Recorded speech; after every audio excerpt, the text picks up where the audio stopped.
आप थोड़ा सा ये बता देंगे कि A1, B1 या फिर C1 इसको कैटेगराइज कैसे करते हैं? कैटेगराइज हम इसको कैसे करते हैं, स्टार्ट हम A1 से लेते हैं। A1 बेसिकली बेसिक लेवल होता है। हाँ। A1 है बेसिकली ये 2 मंथ्स का कोर्स है हमारे पास, और A1 में काफ़ी चीज़ें हम लोग सिखाते हैं, जहाँ पर लिसनिंग, रीडिंग है, राइटिंग है, स्पीकिंग है, फिर हम वीडियो सेशंस को भी ऐड करते हैं।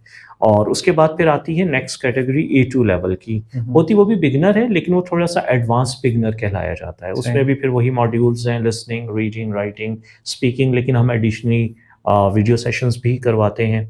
एंड फाइनली हम लोग फिर B1 को भी डील कर रहे होते हैं। B1 ऑलमोस्ट 3 to 4 मंथ्स का कोर्स है और मॉड्यूल्स वही हैं, सेम मॉड्यूल्स हैं।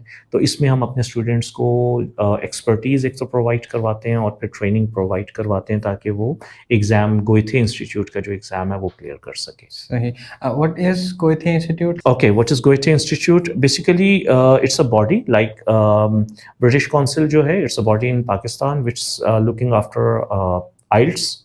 So same in the same scenario, Goethe Institute is looking after German language courses and the certification. So their certificate is authentic in the German embassy, Austrian, or even in the Swiss embassy as well.